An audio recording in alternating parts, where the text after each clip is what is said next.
This is Florida natural farming at Frog Valley Tropical Fruit Farm, and I'm gonna walk around and check some Kwai Muk fruit trees and for fruit, and look at the jackfruit, and then of course I have to go look at the sugar apples because the fruit's been ripening. People have been buying it. If I do videos, I usually get like 3 people that want to come by and buy all the fruit, so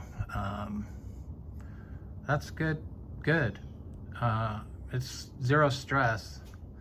And I want to talk about real estate because it seems like my real estate videos are the most popular, and my rare houseplant videos. So that's good because we got these rare houseplants to grow in our orchard floor organically, holistically, to improve the health of our natural orchard floor system to grow tropical fruit trees. A lot of the tropical fruit trees grow in the same conditions and are from some of these rare aroids, philodendrons and anthuriums. This is probably my favorite plant. This is a Philodendron Domesticum Varigata, and it starts out like this, and then it turns a yellowish green, and then as the leaves age, they get more white, and eventually they turn green and white. So it's kind of the opposite of what a lot of the other aroids do, that start out white, like the Jose Bueno, and then mostly go to lime and dark green. I like Jose Bueno, but it's nowhere near as fancy as the Philodendron Domesticum, and this is getting quite big. So I bought that as a little leaf cutting because it was really expensive. They're still expensive.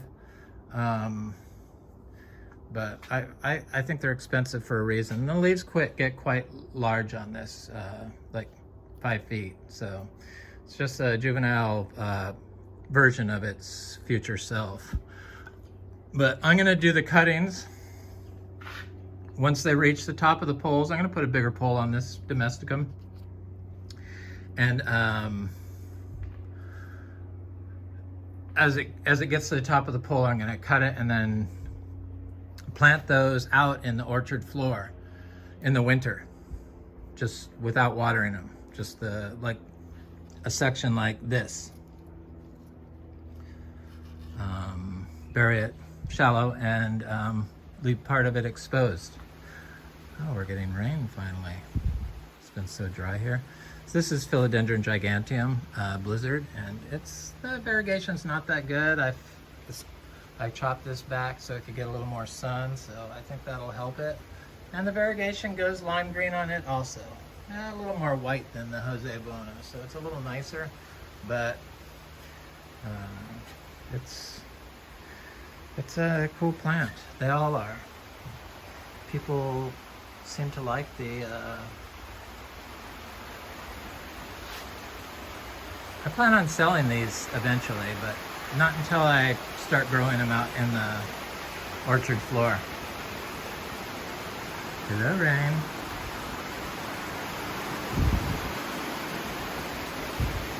It's Anthurium Regale. It's got like 4 leaves on it. This is the newest one, just coming out.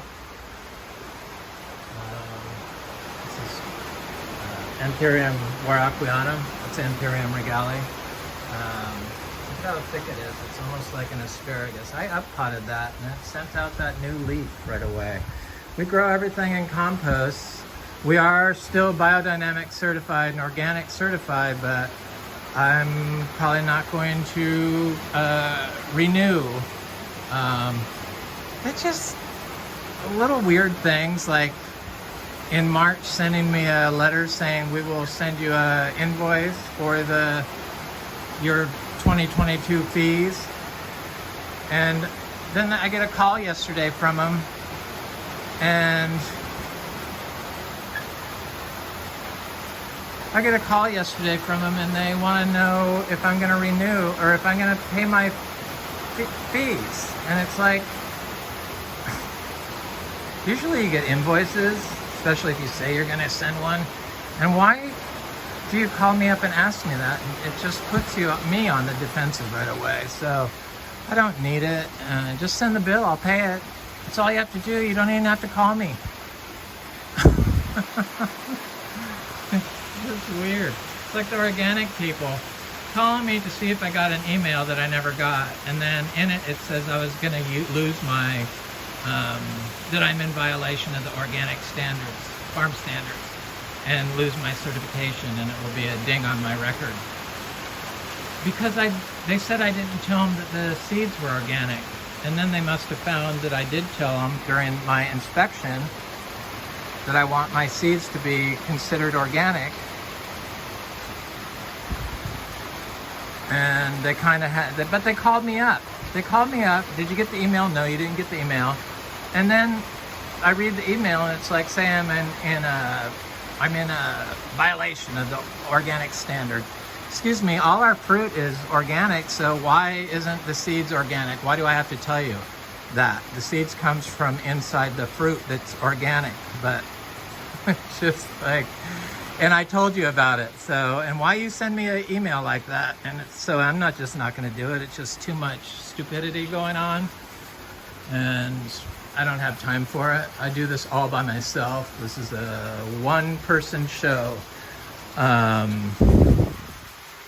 which is good because I'm a control freak. So everything gets done the way I like it because I do it myself.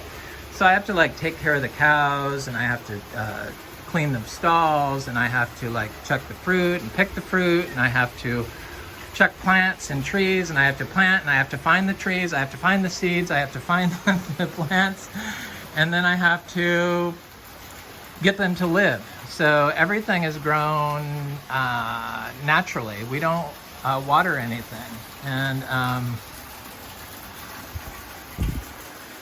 that's what makes this place unique. And I have been getting several emails about the real estate. Even at $4 million, people are interested, which just, I don't know. If the right person came along, I would probably be more than happy to part with this place, but it has to be the right person. You got to be able to understand weeds and natural growing systems. That's why I don't list it with a real estate agent, because I'd be obliged to sell it to the oil companies that want to shut me down or something like that. So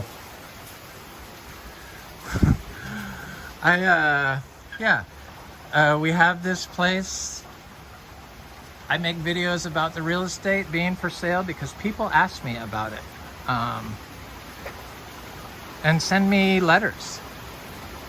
Is your farm for sale? But they think the price is like $800,000. So a lot of our trees take years and years and years to fruit that we have fruiting here. So it was kind of a long range project, like a 10-year project, coalescing in this farm. A lot of the trees we have, they didn't even know if they could grow here, that we have fruiting. So, and dry farms, so with zero maintenance, basically. It's not zero maintenance, it's mindful farming. That's what it is. There's a reason why we do it, because nature knows how to do it. And those trees that are not watered are not being polluted by our polluted well water. I don't know. I don't think our shallow well is polluted, but if it is, I don't have to worry about testing the water to see what's in there. And if you're not testing for everything, how are you going to know anyway? So we just don't use it. And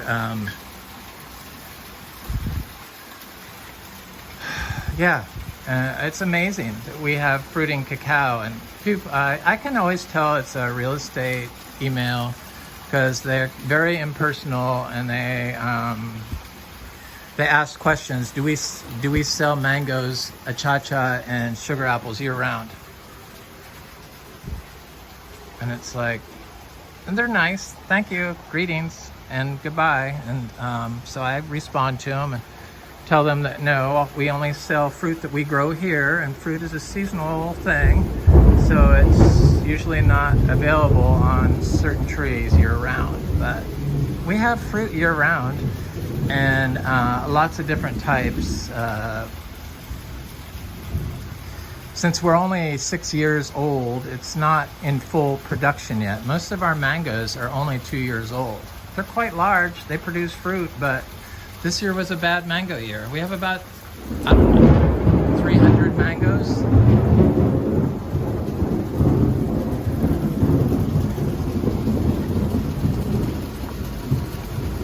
It's a heliconia. So all this stuff, all these heliconias, you can sell the rhizomes without having a nursery license. And all the gingers, and we have a lot of different gingers, and we have thousands of dollars in ginger that could be harvested, but I don't do it.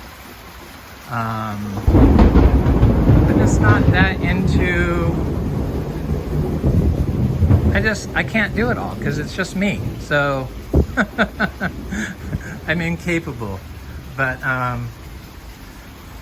these cuttings from the philodendrons, this is Philodendron ornatum. You can sell those without a nursery license. So it's all being planted for a purpose and for the future. People are very scared about food shortages.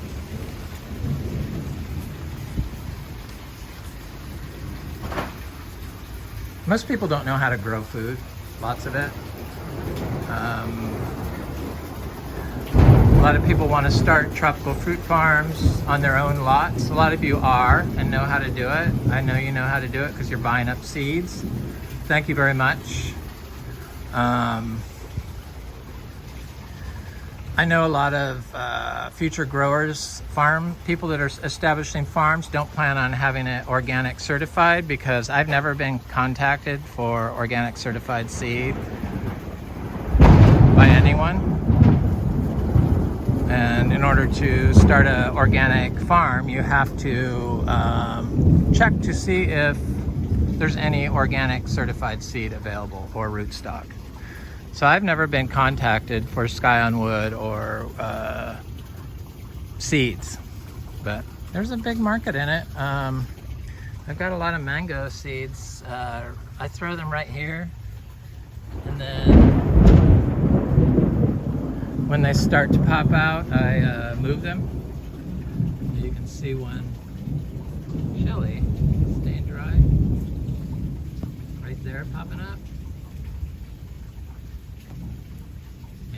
I see the seed right down in the middle at the bottom, towards the bottom, right at the bottom now. And the tree is right there. So I just pick them when they're like that big, and I move them where I want them. Wait for this to stop for a while. In a bit, I can talk about. So I moved this Anthurium over to here, and it got burnt. And I transplanted it after that, because I figured if it's already damaged, I might as well just transplant it. This is the Anthurium tremulum. Sorry. Look at the mushrooms that grow in with our anthuriums. It's so bizarre. They don't do that in the philodendrons. Same exact potting soil. I find that very interesting. This is probably might be edible. Doesn't ooze blue, so that's a good sign. But I don't know what they are. I'm not a mycologist. But I find it cool that they do pop up in the anthuriums. This is Anthurium longissimilobum. It's a new leaf coming out. This is Anthurium lutheri. This was, I think, the last Anthurium I bought. Looks like it's finally getting a new leaf coming out. I see it right there. Isn't it? Looks like it.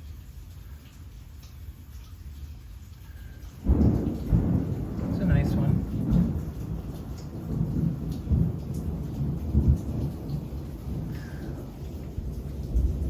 This is Anthurium Regale.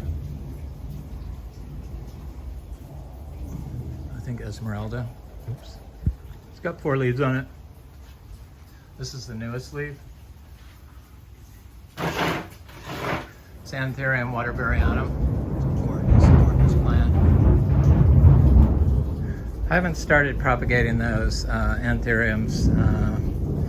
Just trying to grow them. I love them. This is Anthurium biterifolium. It's quite big. This is a new leaf, or the newest leaf. This is Anthurium ernestii, is it? No, Frederickstallii. New leaf. It's a new leaf on, which one is it? This is Philodendron pseudospectabile. That's a new leaf coming out right there.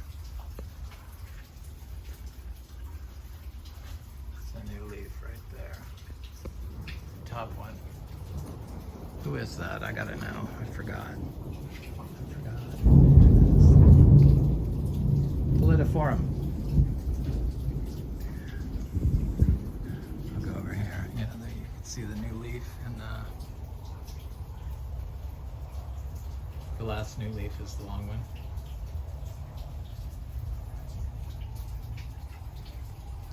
This is Monstera acacoiagensis. The leaves on this are spectacular when they're big. They have the fenestration, you know, the holes like the Monstera deliciosa. It's a Monstera also. The fenestration is the open parts. This is Amydrium, medium silver. It was a little tiny tissue culture that started getting fungal on it, so on the original leaves, I try to buy them as small as possible because they're so much cheaper than buying large plants. Like, I probably could not afford, well, I would probably cause a fight if I tried to buy a Philodendron Domesticum of the, 4 feet tall, like that. Would cause too much turmoil in my home life. So these orchids, they've been getting a lot of sun because it's Brugmansia, because of the drought. You can see how brown the grass is.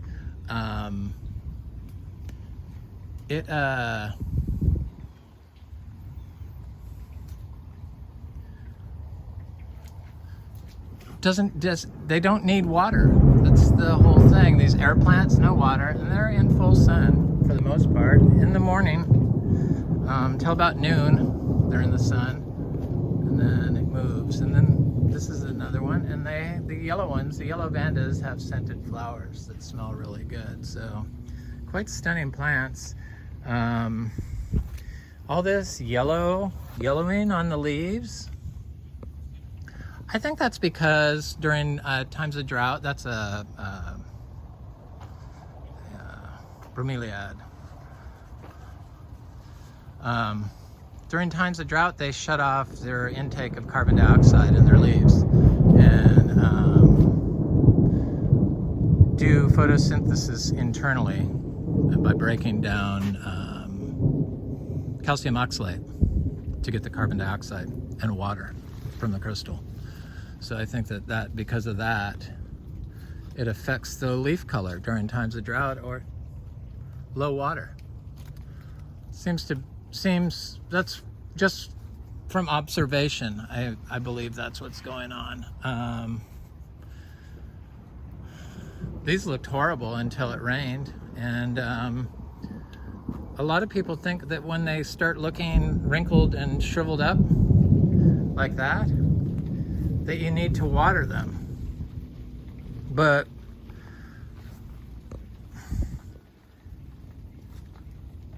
I found that that's not necessarily true. If it started dropping all its leaves and then started dying, yes, that, you know, from the stem, I would say, you better water that. Something like a colocasia, they're bulbs, so they just come up from the bottom. So you don't have to worry about it. You know, colocasia, alocasia, a lot of people get those confused with rare aroids. You know, they see a young, like, taro root growing in their yard, and they think it's a philodendron, but it's probably just a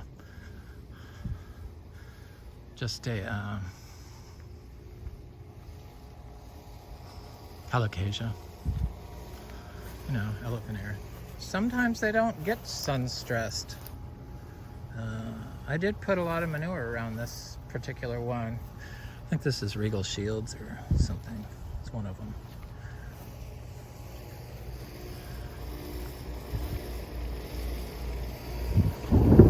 Yeah, so I'm going to continue to do our biodynamic preps, so that in case somebody does come along that's the right person for this property, they could certify it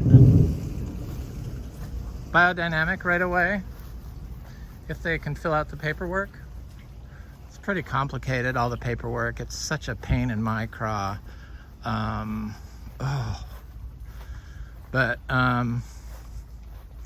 I'm still going to run it as a biodynamic farm, so I just continue to do the biodynamic 500 and the put the compost preps in 501, but I think 501 is probably unnecessary because we have so much crystal here. That's the silica, or we have so much silica. You know, all this sand is silica. Silica's mined in Florida, so why we need to apply it. So that's one of my problems with the biodynamic. It's like some of the stuff just doesn't make sense to me. But they taught me a lot. I'm working over to the one of the grafted Kwai Muk tree that produced 5 fruit for us for the first time last year. So we have 2 types of Kwai Muk. It is my favorite fruit. This is, of course, the wax apples. We have a lot of trees I don't even talk about. I very rarely talk about the Sapodillas for some reason. I think they're just too sweet, and I don't know. This is Sapodilla. They grow here. We have them. They fruit. Some of them are getting quite large. This is the, you know, Inga Vera, I think. I'm not for sure. It hasn't produced fruit for me yet, but I think it's getting pretty close to holding fruit. And I thought I saw some up at the top there. It has a lot of flowers on it. They do take a while to start producing here in Florida when you dry farm them, a lot of the stuff. But also some of it produces right away. And a lot, like the Garcinias, which is why we started this farm. The jackfruits. Yeah, I don't know where people are getting all their nursery stock to plant out something like this.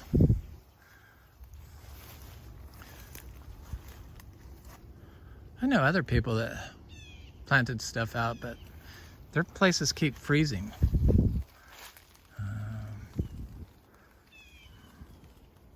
That can be a real problem. Fortunately, knock on wood, we haven't had that problem. That's the jackfruit. I'm not even going to bother looking at the cashew because it doesn't really produce fruit. It continues to flower, but it won't produce any fruit during drought. So it kind of like froze up on the fruit giveaway. This is my favorite mango tree on the entire farm. We have about 30 grafted trees of this sweet tart, but this particular sweet tart is so freaking good. blows all other fruit from our other trees out of the water. This is a torch ginger that got froze, so it's the dead parts there, but it had green on it still underneath the froze bits, and it's in full sun and it fruits, or it flowers. They use the flowers in Asian cooking. I've eaten them, they're good. Stir fry them just like a vegetable.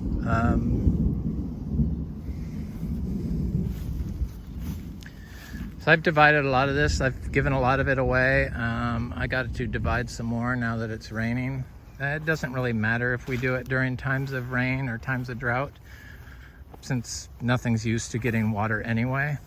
It doesn't really bother it here. It just grows. Our stuff grows. Other people's stuff that I try to plant here sometimes fails, but here's a Sapodilla. I think this is, we have some big ones. But this one's about almost 6 feet. They produce a lot of fruit. Continuously, these grafted trees. We have Hassia and Silas Wood and Tikal. This is a fruit punch mango. It's also a very good mango. It's a coconut cream mango.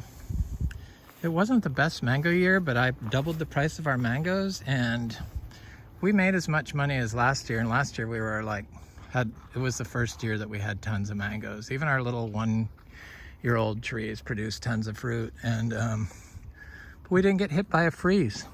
2 days we got hit by a freeze. I'm lucky that the trees survived. So here's our Kwai Muk tree and the grafted one. And I was thinking that it needed to have water in order to hold fruit. I just assumed that. But I can see that this tree is freaking loaded in fruit this year, and they look like they're hanging on. There was some bigger fruit on it that fell off. That was the problem with the Kwai Muk. This grafted tree has been like flowering and fruiting for like 3 years, but last year was the first year it held fruit. And it looks like there's a lot of fruit in there. The seeds sell for $5 each, and the little tiny fruit, some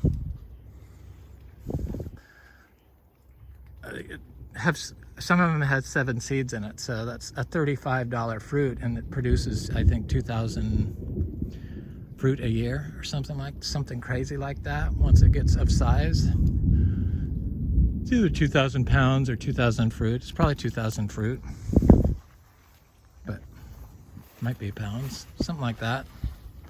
I'm sure I'm not wrong. It's a long bloomer. It will bloom more even with fruit on it. So as long as it's warm and it's got a good orchard floor to support it, it seems to be just fine. So people talk about chop and drop, but I mean, look at all this stuff that just does it by itself. So this is like last year's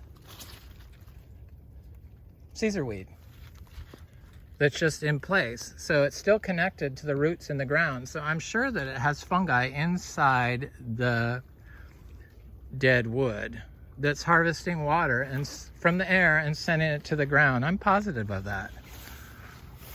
I've never heard people talk about that, but there's a reason why it's still standing there 7 months after a freeze, because it's very soft wood. So that's our chop and drop. So all that living root, and then when it dies, you don't really need to chop and drop. Plants do it on their own. I don't know why we think we have to do everything for the tree. The whole thing about plants competing with each other is just, they did the studies on like market garden, like lettuce and stuff. So yeah, the plant will smother another plant, but I haven't seen them try to kill a tree. The grass will die before the tree dies. they compartmentalize their roots and connect to the other plants. They all work together for the same goal. I'm gonna go over to the, I should go check that other Kwai Muk.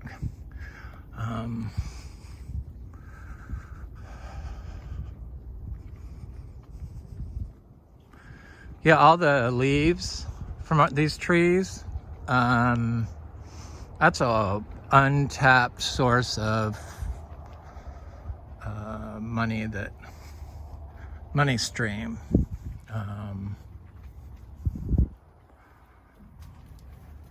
So they discovered that like mango leaves contain or are beneficial for your health in a tea form. Well, all the leaf teas are the fruit tree leaf teas. People get stuck on, oh, did you make this? Did you make that? And it's like, I mix all mine together. I've gotten to where I know I looked at the Kwai Muk. This is the seed-grown Kwai Muk that produced fruit for the first time last year. And it doesn't have hardly any fruit on it. So this is a lot older tree. This is a 10-year-old tree that I transplanted here when it was this big and planted it in the lawn. But I see the grafted variety produces a lot more fruit. I see some little flowers, you know, fruitlets up at the top. I don't see any big fruit set at all. This one only gave us one fruit last year. It's a lot bigger tree than the other one. It's like a twofer, so it's got like a clone coming out of it probably. Here's a little seed grown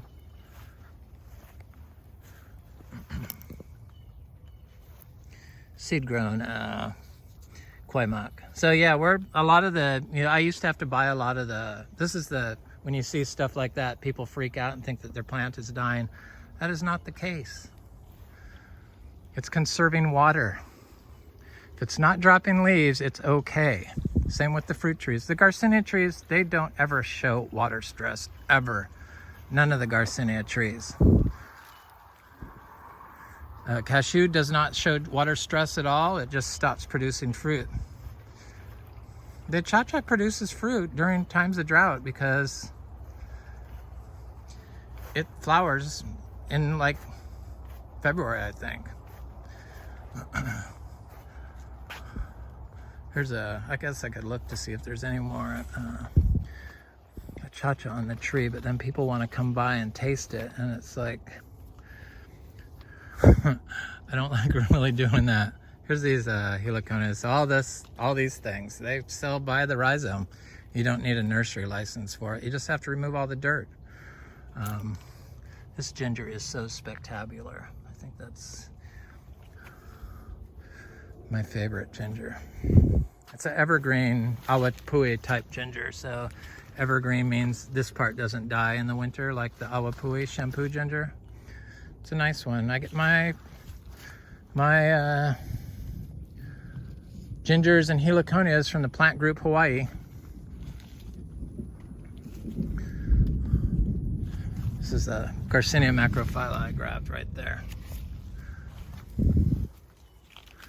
Here's the fruiting Achachairu tree. And there probably might be a fruit on there if I really looked. I don't see any falling on the ground, so maybe there's not. I don't know. I think I got all of them. They were good. I turned a lot of people onto them that had never tasted them before.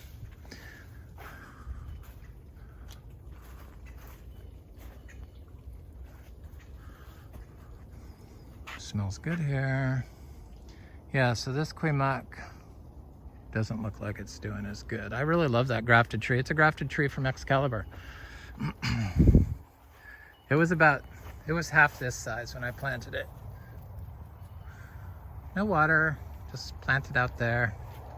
Da-da-da. Okay, I gotta go look at the sugar apples.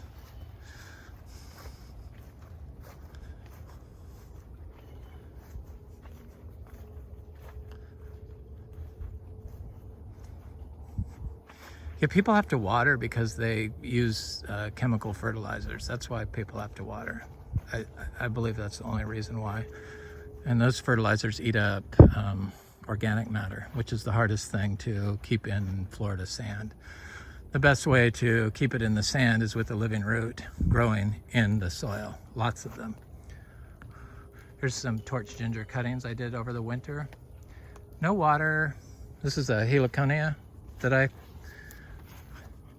think I planted this one last year. That's why it's so big. But this one I planted this past winter. No water. They tell you have to water. This is a 2-year-old ginger from one rhizome. So I tell people to plant the tree next to the ginger. But your tree has to be size appropriate to the ginger you're putting in. So if you have a giant ginger plant or a giant heliconia, yeah, plant your seed next to the ginger, but make sure, it depends on what type of ginger. So the torch ginger, you can plant a little seed next to that. Probably a seed is okay planted at a distance from this, but when they get bigger, those things can smother a small tree. So you're probably best planting a big tree next to a big ginger. That's all I'm trying to say.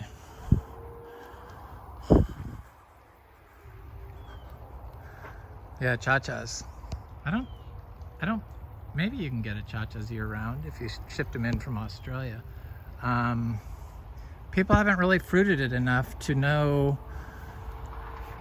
how many times it can bloom a year. And I think that I'm the only one that grows it like this naturally. As close to nature as possible as I can get. I don't go onto the orchard floor. Going onto this orchard floor, it's like walking on the sand dunes, only you're trying to grow fruit in it. Don't do it. The chacha tree is loaded in fruit. This is a cacao tree that produced fruit for the first time, and it's a dry farm, 5 years from seed and fruited. There's a leftover fruit that mummified before it got ripe. So yeah, but I got fruit off this. I fruited the parent tree of this in Brevard County outside, dry farmed. It's got new leaves even during the drought. The drought doesn't seem to bother the cacao, which is kind of amazing how well adapted this tree is for Florida. The freeze didn't bother them. The drought didn't bother them. I was looking at this little carrotwood tree. People hate those things. But I was looking next to it, and I was like, all of a sudden I see this, it looks like a Garcinia dulcis popping up there. That's what I've been doing. I've been like shoving seeds everywhere, and I don't mark them, so I stay off of it. We just plant our own seed now. We don't have to buy seeds.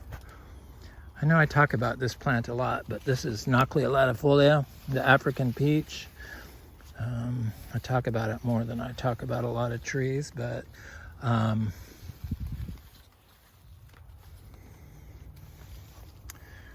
think that that's going to be we have 2 of those trees that grow really well, and they excrete tramadol, so I'm sure that lotions and stuff, teas made from the leaves, is going to be huge. People can collect plants, but most of them can't grow them. That's why I do these videos, to show that you really don't need to know how to grow. You just have to plant the plants and remove yourself from the system. Nature will take care of it. A lot of people would spray all this torpedo grass with glyphosate. I see huge swaths of land around here where they spray all the grass with glyphosate. Not near here, but in Vero Beach. I'm just shocked that people do that. They don't like the torpedo grass. They think it will kill the tree, but it's very mild here when it competes with all this other stuff. Sure, if you just had and you're watering just a crop of a monocrop orchard grass, it would be a problem. But if you planted a bunch of stuff in it, guaranteed it wouldn't be a problem. I don't have to know anything. You don't really have to know anything. The manure, the whole manure thing, the manure is a problem when people are allowed to hoard too many animals on property, and they greenlight it if they call it food. So they'll put, like, I don't know, according to the University of Florida, if I was growing grapefruit here, they would tell me to apply 246 pounds of nitrogen per acre per year. And for me to get 240 pounds of nitrogen, I would need 40 Zebu cows and 20 miniature donkeys. Miniature Zebus. And that's too many animals for 10 acres. But yet they put like thousands sometimes and hundreds in pens. And then they have a manure, a nutrient problem. It's because you're allowing them to grow them in unnatural systems that are pollute. I mean, if we were polluting like that with crap, I don't know. I just don't understand what people don't get. It's just,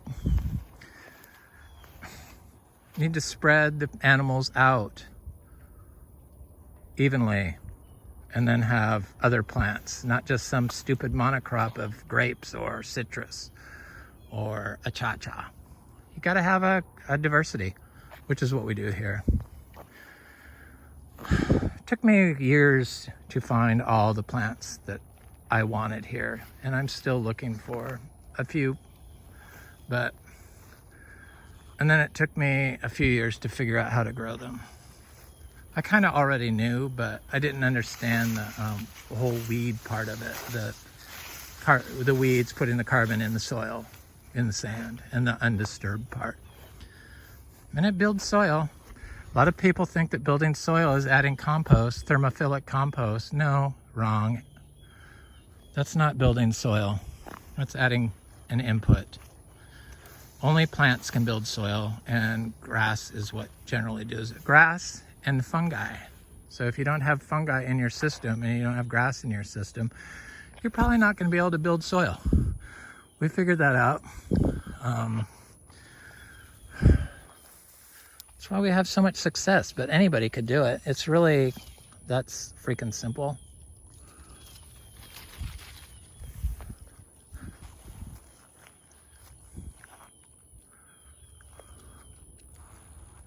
I want to plant a bunch of bananas in here and do more mulberry cuttings.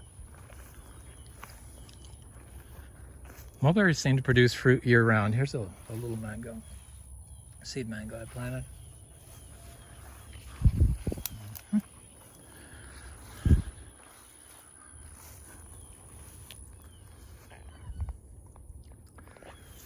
I don't know. I don't think that anything needs to be watered here in this part of Florida, especially. If you have fine sand, probably nothing needs to be watered. You do have to have the plant life.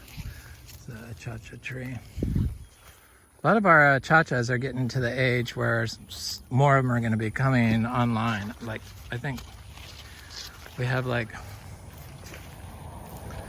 30 of them that have at least that are going to do it within the next 3-4 years. So they start producing a lot of fruit quick. Probably if you have to plant achacha today, even those little 2-foot trees, it's going to be a 10-year wait, would be my guess. There's no guarantee that you'll be able to fruit it. Otherwise, everyone would have fruit on their trees already, and they don't.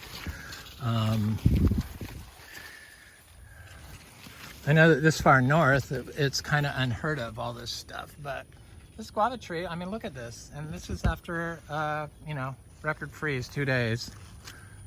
And it produces nonstop, continuously. I like the leaves for tea. I mix them with all my other fruit tree leaves and try to get about 30 leaves in there. I put some pine needles in there and some oak leaf and some Bidens.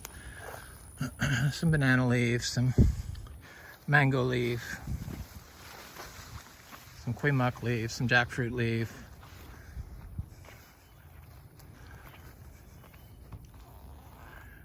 They sell these leaves on fruit tree leaves.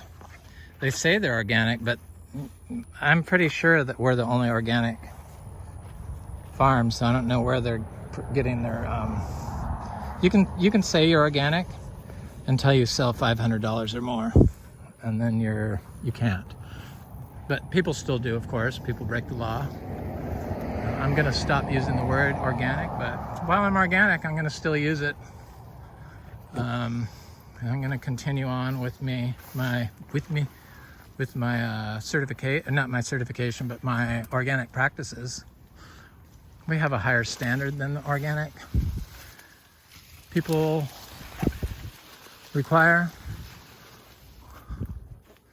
I see some fruit that looks like it's kind of ready.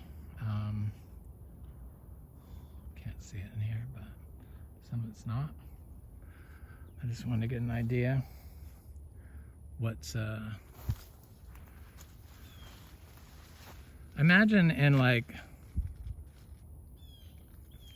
by next year all these hundreds of bananas I've been planting are going to start producing enough fruit to, you know, enough fruit so that we have bananas year round, I would think. I'm gonna try to get at least 250 in the ground.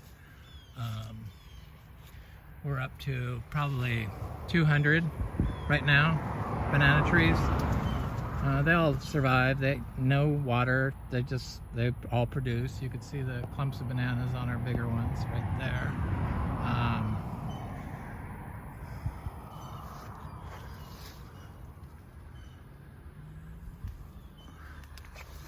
I'm just so amazed that all these trees grow without any assistance. So yeah, we apply like 50 pounds of manure a day on 10 acres. I collect it every day. I mean, people think that I don't I'm just standing around, but I have to run the place. I have to deliver the manure.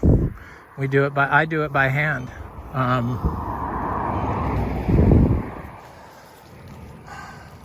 When people make appointments to come here, you have to make an appointment to come here. And mornings are very valuable to me because that's when I like to do most of the work before it gets too hot. And so I schedule a time for people to come by and look at the farm, and they don't even bother showing up.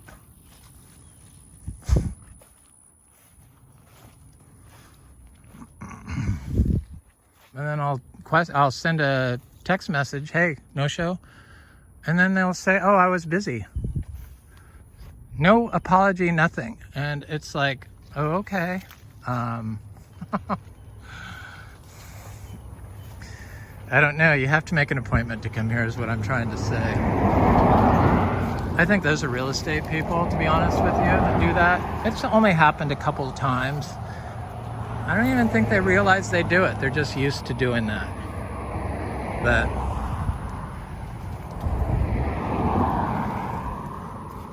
mornings are valuable to me, especially in the summer. So if I say I'm going to show you around the farm, please have the courtesy to show up.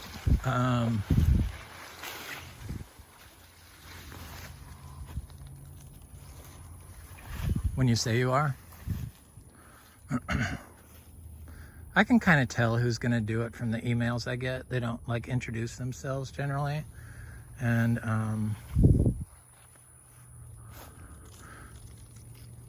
it shows when they don't show. Anyway.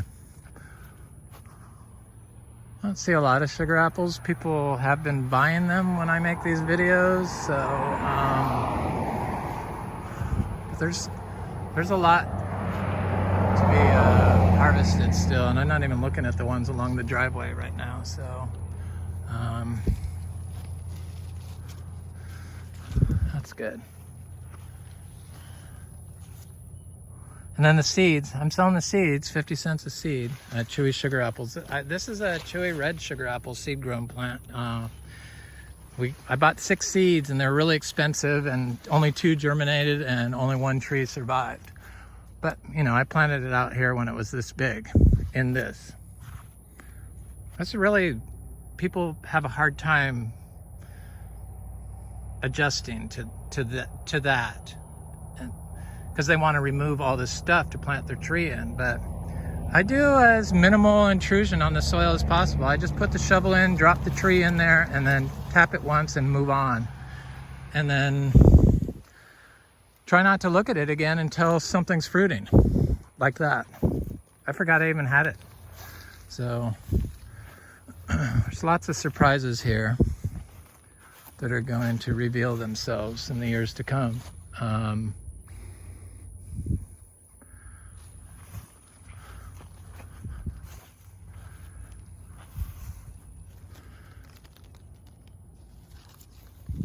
Yeah, I couldn't even find all these trees when I first started trying to plant this place out. It was crazy. I'm so glad this mango is getting bigger.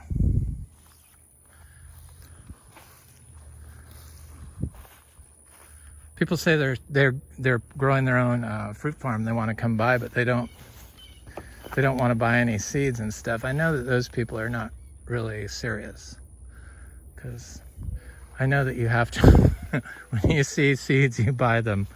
I have a purple, sweet purple dragon fruit seeds. I'm gonna do it as a cover picture on this video. And a real good variety. It's good, it's excellent, it's a big fruit. One of the fruits was 3 pounds once. I started growing the 3-pound fruit seeds out, but they haven't produced fruit yet. It's only been a year or 2 years, I think, and I didn't really baby them along. But they're getting big finally. And then I have some Tamarillo seeds. I don't really like the Tamarillo. I'm not gonna really, as soon as I mentioned that it's not one of my favorite fruits, the tree started doing bad. So isn't that weird how that happens? I wasn't sending it love. I had to go by and send it some love today. What else? Oh, I have a few MB seeds left. They're $5 each. And then I'll have some Adamoya seeds, Priestley Adamoyas. I don't think any of the Geffner trees fruited this year. Which is kind of odd, because they're good producers, but it's not too late. They could be doing it now. And then those are like 50 cents each. And then what else do I have? I got some other seeds. Cashews are on hold because of the drought, but now that it's raining again, that tree will probably start cranking out fruit again. Takes about a couple weeks. So I was selling the cashew seeds for 50 cents each, you know, the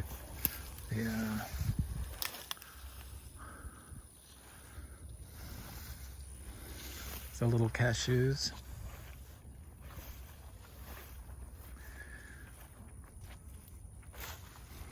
Cashews are doing good here. We got about,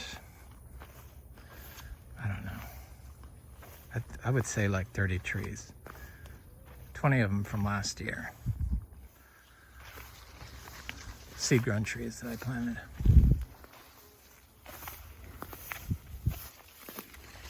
We'll go look at them. There's a little cacao.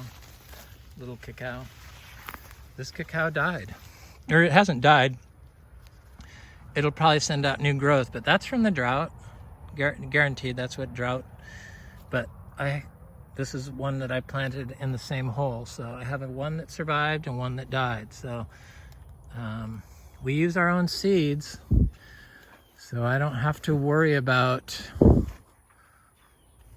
I had to buy my own seeds because from my own farm. This is Adamoya seed. This year, because we started selling seeds, because we're organic and it's just how it has to be done. But once we're Once we're not organic and biodynamic, then I don't have to worry about all that stuff.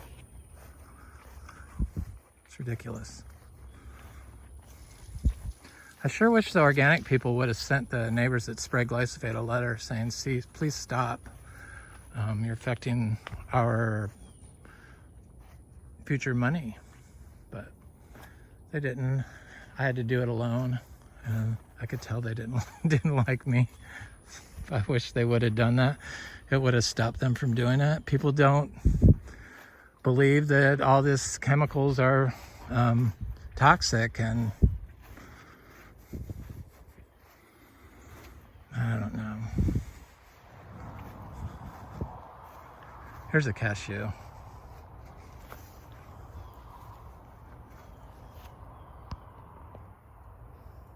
You see, it's kind of hard to see. It's a problem with green on green. Right there from last year. This was a really, see how there's not a lot of diversity in the orchard floor? And that's a sign of compaction. So I have this acre growing here. Little seed grown tree. It struggled after the freeze. I thought it died, but it produced those leaves on it. Here's a little seed grown mango.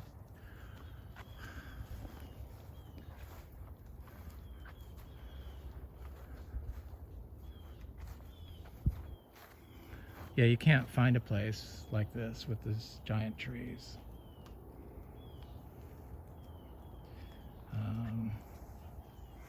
I'm sure that that's a big part of why we didn't get freeze where everyone else did out here. Here's a cashew.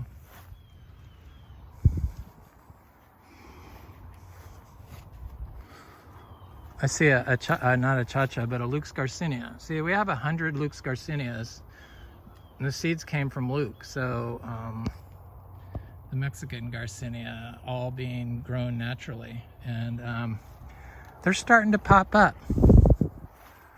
Everyone wants their trees to grow super fast, but Garcinia trees, they take their time. Here's an achacha, little achacha. We have, I would say, 700 Garcinias, a lot of them seed grown.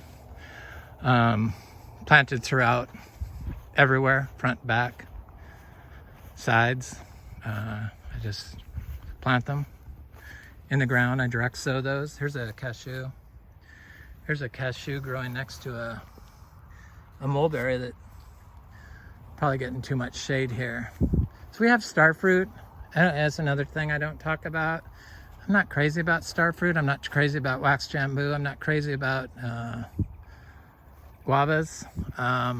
We have them. I have like 10 different types of seed grown guava trees, but I don't like go look for them, and I need to start selling them, I guess, the guavas. But the birds get a lot of them, so I kind of have to wait for the rest of those trees to start producing so that there's enough for the people and the birds. Because I like the birds, I like the squirrels. Squirrels feed the owls. I like the owls. Here's a chacha that is getting very close to producing fruit.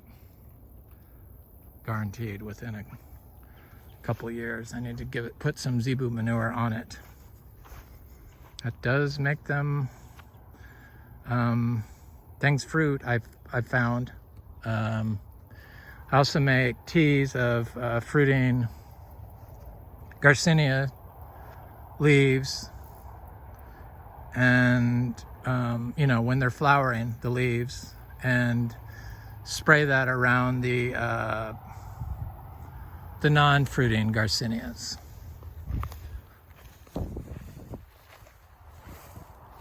It's little subtle things you can do that you don't really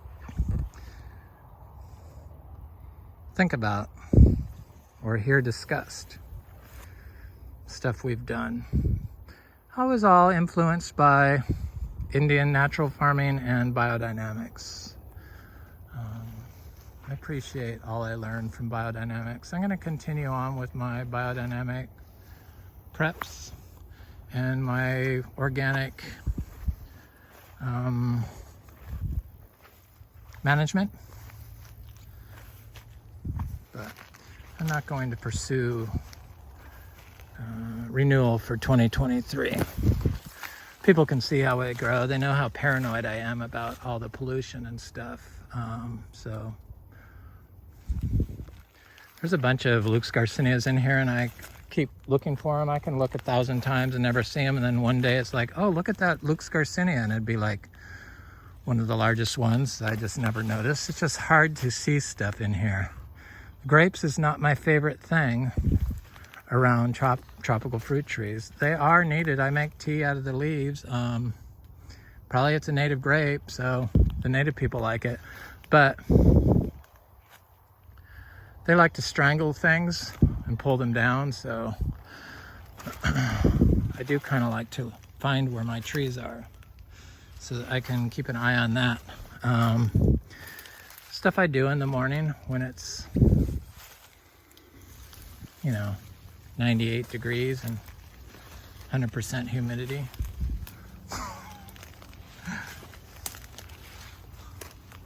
Okay, I have a big Lucs Garcinia around here somewhere I'm trying to find and see what it looks like. Oh, I see it. Oh yeah, it's about 4 feet.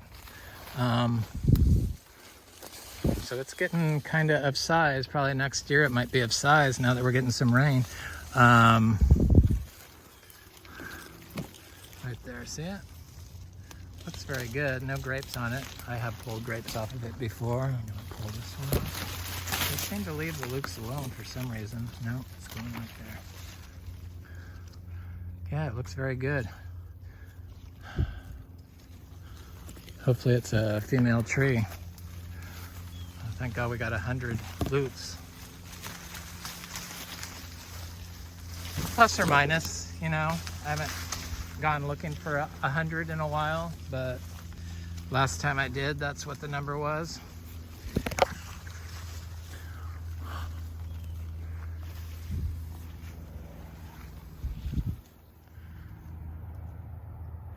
This tree got hit by lightning, and I'm gonna plant some aroids around it. It's still partially alive, but it's like not long for this, once it gets smothered in aroids, but it'll look good. I see something growing at its base over there that it's probably something I planted. Where is the base? Right there. I can see it. Anyway, it's Frog Valley Tropical Fruit Farm. I hope you have a beautiful day.